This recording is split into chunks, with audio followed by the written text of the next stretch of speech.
Всем привет! Сегодня хочу поговорить о такой породе собак, как алабай.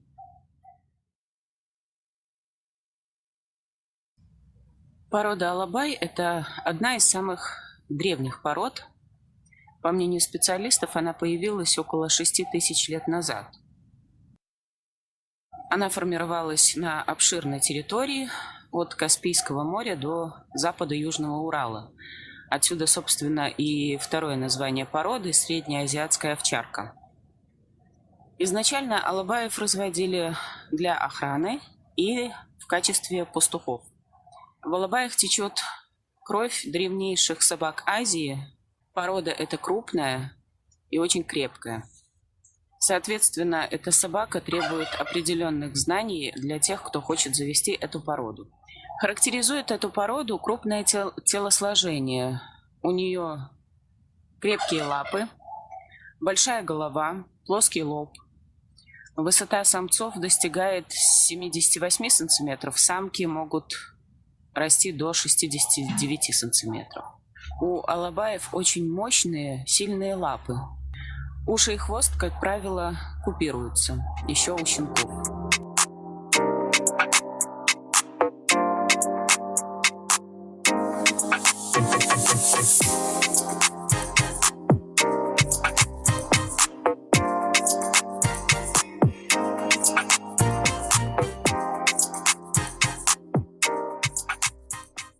Характер алабая можно отнести к спокойно уравновешенному.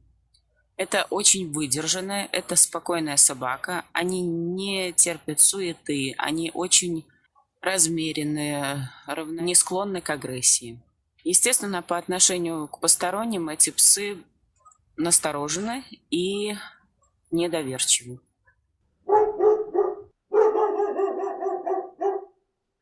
Что касается отношений в семье, то в семье алабаи абсолютно спокойно реагируют на других животных, а также дружелюбные и очень миролюбивы по отношению к детям.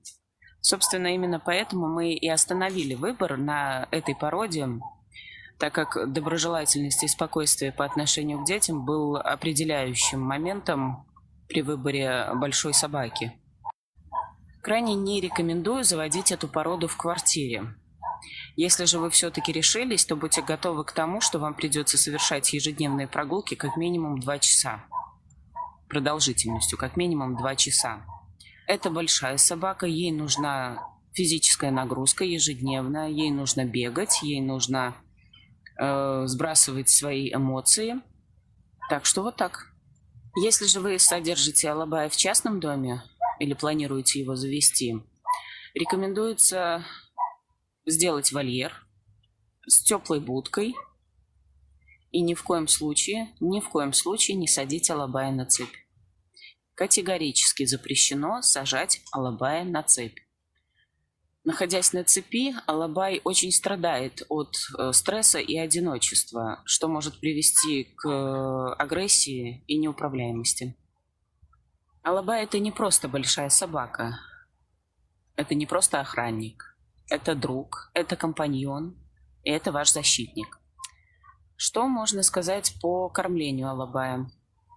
Алабая нужно кормить либо хорошим сухим кормом, только хорошим. Не покупайте, не ведитесь на дешевые огромные пачки сухих кормов, так как это может привести к очень плачевным последствиям в плане здоровья собаки. Если же вы планируете и предпочитаете кормить собаку натуральными продуктами, прежде всего, это, конечно же, мясо. Собаке необходимо мясо ежедневно. Также ей необходимы крупы, овсянка, гречка, рис. Можно давать отварные овощи, яйца, молочные продукты, молоко, сыворотку, обезжиренный творог. Это все то, что должно включать в себя питание алабая. Единственная рекомендация: если вы кормите алабая натуральными продуктами, практически в обязательном порядке вам все равно будет необходимо приобрести комплекс витаминов и микроэлементов, чтобы сбалансировать рацион собаки. Что касается здоровья алабая, Эта собака отличается крепким иммунитетом. Они очень мало подвержены каким-либо заболеваниям. Основное слабое место у алабая – это опорно-двигательный аппарат, это ее лапы. Так как туловище у алабая мощное, крепкое, то очень часто у алабая страдают суставы. Собственно, как минимизировать риск заболевания опорно-двигательного аппарата? Ну, это общепринятые правила. Это хорошее здоровое питание, это физические нагрузки ежедневные. Собака должна бегать, собака должна много гулять, много ходить. Ну и хороший комплекс витаминов в поддержку, так сказать, суставам.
Также такой момент, который касается сук алабая.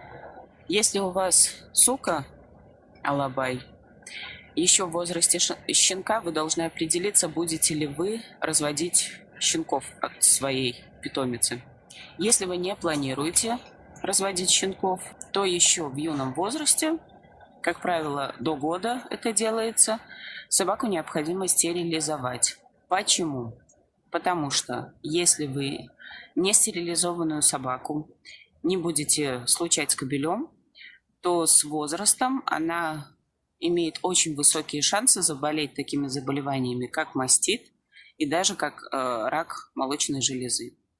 Соответственно, это приведет к операции либо к гибели вашего питомца. К сожалению, вот этот момент последний мы узнали только тогда, когда наша Тима уже заболела. Сначала в районе молочной железы, в районе соска, появился небольшой шарик уплотнения, который очень быстро увеличился в размерах, и после посещения ветеринара был поставлен диагноз рак. Поэтому нашей собаке пришлось сделать операцию. Благо, что перенесла она ее достаточно легко. Реабилитационный период у нашей Тимы заключался в том, что ей было необходимо носить специальный бандаж после операции, а также обрабатывать шов. Мы обрабатывали чеми-спреем, о котором я уже рассказывала. Ну и, соответственно, хорошее питание. Собственно, как вы видите, содержание и уход за этой собакой не такой уж и сложный. Если заводите алабая, не бойтесь. Очень дружелюбная, очень миролюбивая, замечательная собака. Алабай – это друг, это компаньон, это ваш защитник и ваш немой собеседник.